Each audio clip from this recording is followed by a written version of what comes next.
Si estás disfrutando de este audiolibro, apóyanos desde 20 pesos mexicanos o $1 americano.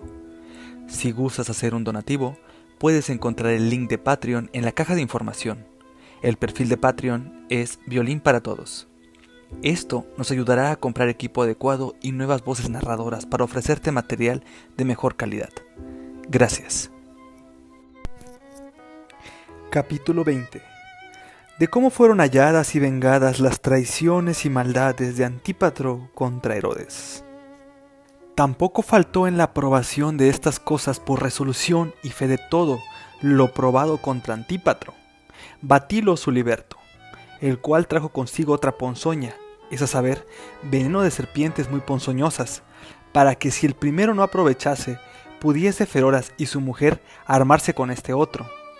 Este mismo, además del atrevimiento que había emprendido contra su padre, tenía como obra consiguiente a su empresa las cartas compuestas por Antípatro contra sus hermanos. Estaban en este tiempo en Roma, estudiando Arquelao y Filipo, mozos ya de grande ánimos e hijos del rey, y deseando Antípatro quitarlos de allí, porque le estorbaban la esperanza que tenía. Fingió ciertas cartas contra ellos él mismo, en nombre de los amigos que vivían en Roma, y habiendo corrompido a algunos de ellos, los persuadió a escribir que estos mozos decían mucho mal de su padre y se quejaban públicamente de la muerte de sus padres, Alejandro y Aristóbulo, y sentían mucho que Herodes tan pronto los llamase, porque había mandado ya que se volviesen, de lo cual Antípatro tenía gran pesar. Y antes que partiesen, estando Antípatro aún en Judea, enviaba mucho dinero a Roma para que escribiesen tales cartas, y viniendo su padre, por evitar toda sospecha, fingía pretextos para excusarlos, diciendo que algunas cosas se habían escrito falsamente y las otras se las debían perdonar como a mozos, porque eran livianidades de mancebos. En este mismo tiempo trabajaba para encubrir las señales y apariencias que manifiestamente se mostraban de los gestos que hacían en dar tanto dinero a los que tales cartas escribían. Traía muy ricos vestidos, muchos atavíos elegantes, compraba muchos vasos de oro y de plata para su vajilla, para que con estos gastos disimulase y encubriese los dones que había dado a los falsarios de aquellas cartas. Hallóse que había invertido en estas cosas 200 talentos, y la causa y ocasión de todo esto había sido Sileo. Pero todos los males estaban cubiertos con el mayor, y aunque los tormentos que habían dado a tantos evidenciasen y publicasen cómo había querido matar a su padre, y las cartas mostraban claramente que había hecho matar a sus hermanos, no hubo alguno de cuantos venían de Judea que le avisase, ni le hiciese saber en qué estado estaban las cosas de su casa, aunque en probar esta maldad y en su vuelta de Roma habían pasado 7 meses. Tan aborrecido era por todos, y por ventura los que tenían voluntad de descubrirlo, se lo callaban por respeto de las almas de los hermanos muertos. Envió cartas de Roma, que luego vendría haciendo saber con cuánta honra le había César dado licencia para que se volviese. Pero deseando el rey tener en sus manos a este acechador, temiéndose que no se guardase, si por ventura lo sabía, él también fingió gran amor y benevolencia con sus cartas, escribiéndole muchas cosas, y la que principalmente le encargaba era que trabajase en que su vuelta fuese muy pronto, porque si daba prisa en su venida, podría apaciguar la riña que tenía con su madre, la cual sabía bien Antípatro que había sido desechada. Había recibido, estando en Trento, una carta en la cual le hacían saber la muerte de Feroras, y había llorado mucho por él, y esto parecía bien a algunos, que se doliese del tío, hermano de su padre, pero según lo que se podía entender, la causa de aquel dolor era por sus acechanzas y tratos que no le habían sucedido a su voluntad. Y no lloraba tanto la muerte de Feroras por serle tío como por ser hombre que había entendido en aquellos maleficios y era bueno para hacer otros tales. Estaba también amedrentado por las cosas que había hecho, temiendo no fuese hallado o sabido por ventura lo que había tratado de la ponzoña, y cómo estando en Cilicia le fuese dada aquella carta de su padre, de la cual hemos hablado arriba. Apresuraba con gran prisa su camino, pero después que hubo llegado a Celenderis, vínole cierto pensamiento de su madre, adivinando su alma ya de sí misma, todo lo que de verdad pasaba. Los amigos más allegados y más prudentes le aconsejaban que no se juntase con su padre antes de saber ciertamente la causa por la cual había sido desechada su madre, porque temían que no se añadiese algo más a los pecados de su madre. Los menos prudentes y más deseosos de ver su tierra que de mirar y considerar el provecho de Antípatro, aconsejábanle que se diera prisa, para que no diese ocasión de sospechar algo, viendo que se tardaba, y porque los adversarios no tuviesen lugar para calumniarle, y que si hasta allí se había hecho o movido algo, era por estar él ausente, porque en su presencia no había alguno que tal osara hacer, y que pareciera cosa muy fea carecer de bien cierto por sospecha incierta, y no presentarse a su padre y recibir el reino de sus manos, el cual pendía de él solo. Siguió este parecer Antípatro y la fortuna le echó a Sebaste, puerto de Cesarea, y viéndose allí en mucha soledad porque todos huían de él y ninguno osaba llegársele, porque aunque siempre fue igualmente aborrecido, todavía entonces tenía libertad para mostrarle la voluntad y el odio. Muchos no osaban venir delante del rey por miedo que tenían, y todas las ciudades estaban ya avisadas de la venida de Antípatro y de sus cosas, y sólo Antípatro ignoraba lo que se trataba de él. No había sido hombre más noblemente acompañado hasta allí que él en su partida para Roma, ni menos bien recibido a su vuelta. Sabiendo él las muertes que habían pasado en los de su casa, encubríalas astutamente, y muertos casi de temor dentro del corazón, mostraba a todos gran contento en la cara. No tenía esperanza de poder huir, ni podía salir de los mares con que cercado estaba, y no había hombre que le dijese algo de cierto de todo cuanto en su casa se trataba, porque el rey lo había vedado bajo muy grave pena. Y así estaba una vez con esperanza muy alegre, haciendo creer que no se había sabido algo, y que si por dicha se había algo descubierto, con su atrevida desvergüenza lo excusaría, y con sus engaños, los cuales le eran como instrumentos para alcanzar salud. Armado, pues, con ellos, vínose al palacio, sin algunos amigos, los cuales fueron echados con afrenta de la puerta primera. Quiso la fortuna que varón regidor de Siria estaba allí dentro, y entrando a ver a su padre, con atrevimiento y osadía llegábase cerca como para saludarle.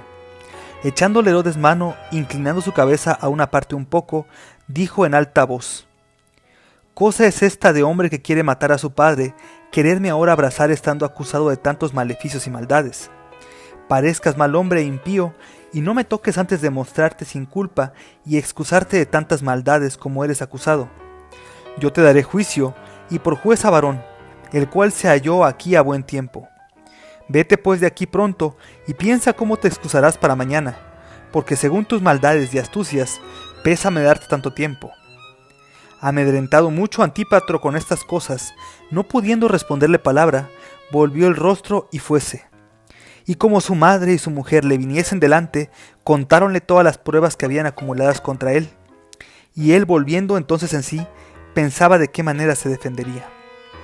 Luego otro día, juntando el rey consejo de todos sus amigos y allegados, llamó también a sus amigos de Antípatro, y estando él sentado junto con Varón, mandó traer todas las pruebas y testigos contra Antípatro, entre los cuales había también unos que eran presos de mucho tiempo, esclavos de la madre de Antípatro, los cuales habían traído de ésta ciertas cartas al hijo, escritas de esta manera: «Porque tu padre sabe todas aquellas cosas, guárdate de venirte cerca, si no hubiere socorro de César».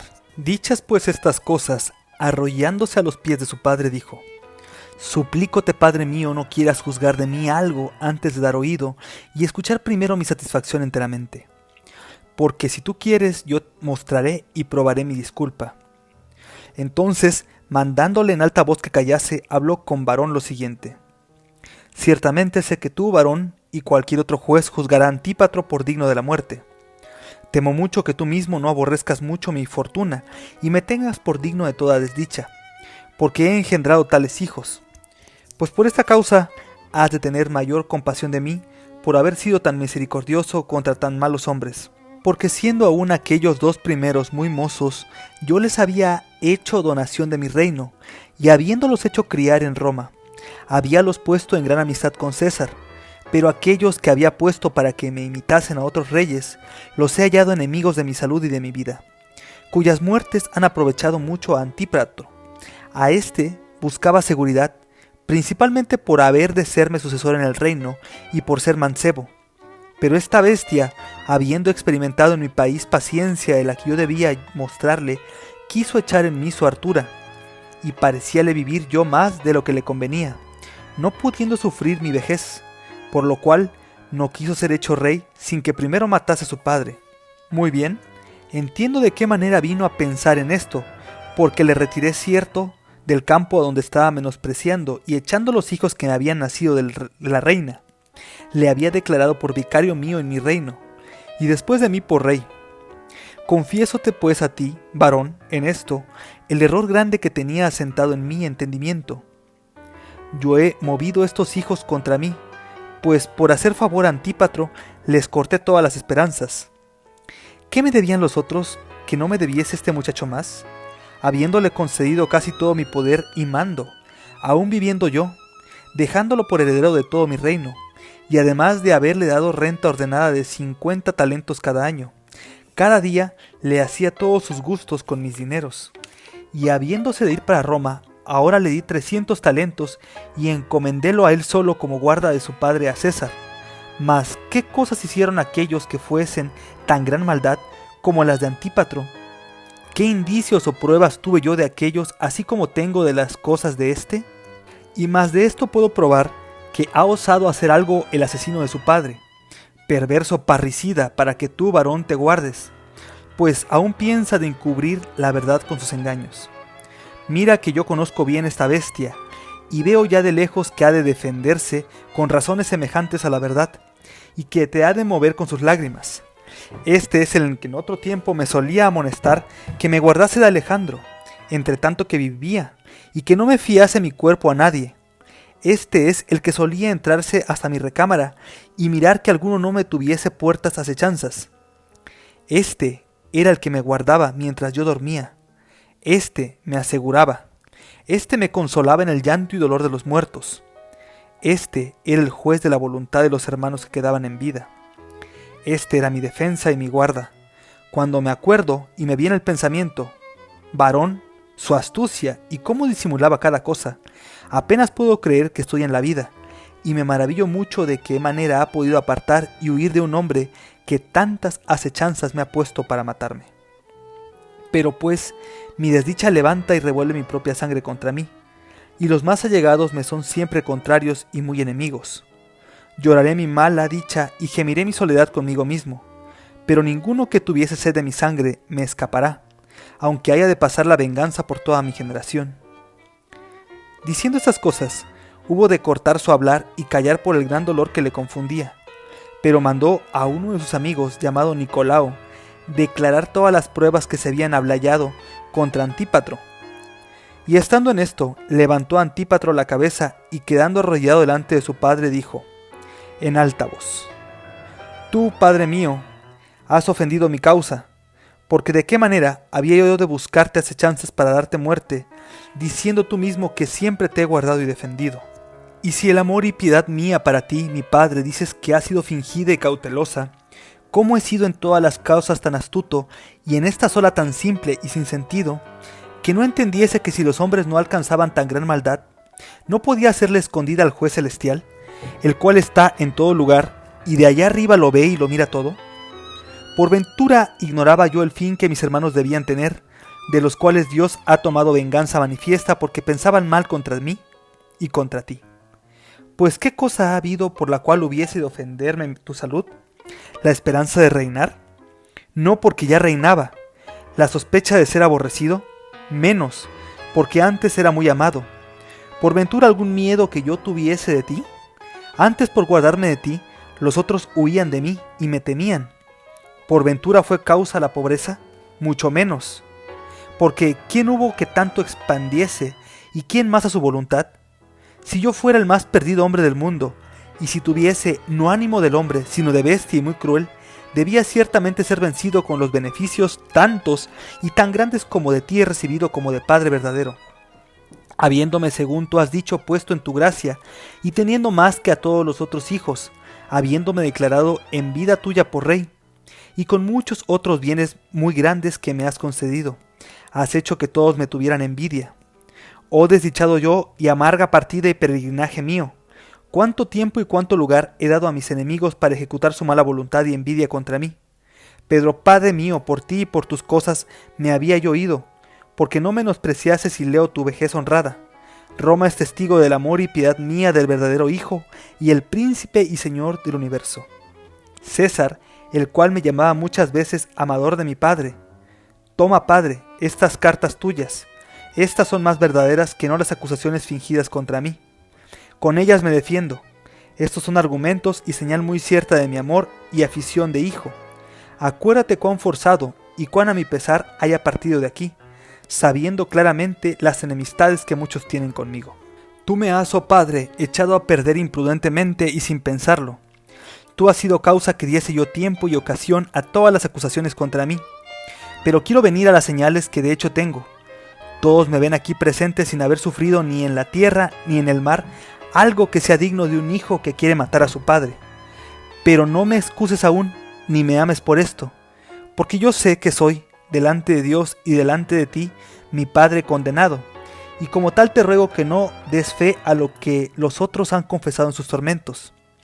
Venga el fuego contra mí, abráceme las entrañas y desháganlas a pedazos los instrumentos que suelen dar pena. No perdones a cuerpo tan malo, porque si soy asesino de mi padre, no debo escapar sin gran pena y sin gran tormento. Diciendo con gritos y voces altas lo presente, derramando muchas lágrimas y dando gemidos movidos, todos, y varón también a misericordia. Solo Herodes con la gran ira que tenía no lloraba, estando también visto en la verdad de aquel negocio y en las pruebas. Nicolao dijo allí muchas cosas por mandato del rey, de las astucias y maldades de Antípatro, con las cuales quitó la esperanza de tener él misericordia y comenzó una grave acusación, imputándole todos los maleficios y maldades que se habían hecho en el reino, pero principalmente las muertes de sus hermanos, las cuales mostraba haber acontecido por calumnias de él, y que no contento con ellas aún acechaba a los vivos, como que le hubiesen de quitar la herencia y sucesión en el trono, porque aquel que da ponzoña a su padre, mucho más fácilmente y con menos miedo la daría a sus hermanos. Viniendo después a probar la verdad de la ponzoña, mostraba las confesiones por su orden, aumentando también la maldad de Feroras, como si Antípatro le hubiera hecho asesino de su hermano. Y habiendo corrompido a los mayores amigos del rey, había henchido de maldad toda la casa real. Habiendo dicho pues estas y muchas cosas, y habiéndolas todas probado, acabó. Mandó varón a Antípatro que respondiese, el cual no respondió ni dijo cosa sino: Dios es testigo de mi inocencia y disculpa. Y estando echado en tierra, humilde y callado, pido varón la ponzoña, y dióla a beber a uno de los condenados a morir. Y siendo el punto muerto, habiendo hablado algo en secreto con Herodes, escribió todo lo que se había tratado en el consejo. Y al otro día después partió de allí. Pero el rey con todo esto, dejando a Antípatro muy a buen recaudo, envió embajadores a César, haciéndole saber lo que se había tratado de su muerte. También era acusado Antípatro de que había acechado a Salomé para matarla. Había venido un criado o esclavo de Antifilio de Roma, con cartas de una cierta criada de Julia llamada Acmes, con las cuales le hacía saber al rey cómo entre las cartas de Julia se habían hallado ciertas cartas de Salomé, escritas para mostrar la buena voluntad que le tenía. En las letras de Salomé habían muchas cosas dichas malamente contra el rey, y muy grandes acusaciones. Pero todo esto era fingido por Antípatro, el cual, habiendo dado mucho dinero a Acmes, la había persuadido que las escribiese y enviase a Herodes, porque la carta escrita por esta mujer lo manifestó. Pues sus palabras eran estas: yo he escrito a tu padre según tu voluntad, y le he enviado otras cartas con las cuales ciertamente sé que el rey no le podrá perdonar. Si las viere y le fueren leídas, harás muy bien, si después de hecho todo, te atienes a lo prometido y te acordares de ello. Hallada esta carta y todo lo que fue fingido contra Salomé, vínole al rey un pensamiento que no fuese por ventura muerto Alejandro por falsas informaciones y cartas fingidas, y fatigábase pensando que casi hubiera muerto a su hermano por causa de Antípatro. No quiso pues esperar más ni tardarse que no tomase venganza, y castigó de todo con Antípatro. Pero sucedióle una dolencia muy grave, la cual fue causa que no pudo poner por obra ni ejecutar lo que había determinado. Envió con todo cartas a César, haciéndole saber lo de la criada Acmes, y de lo que habían levantado a Salomé, y por esto mudó su testamento, quitando el nombre de Antípatro, hizo heredero del reino a Antipa, después de Arquelao y de Filipo, hijos mayores. porque también a estos había echado a Antípatro, acusando falsamente. Envió a César, además de muchos otros dones y presentes, 1000 talentos, y a sus amigos libertos, mujer e hijos, casi 50. Dio todos los otros muchos dineros y muchas tierras y posesiones, y honró a su hermana Salomé con dones también muy ricos, y corrigió lo que hemos dicho en su testamento.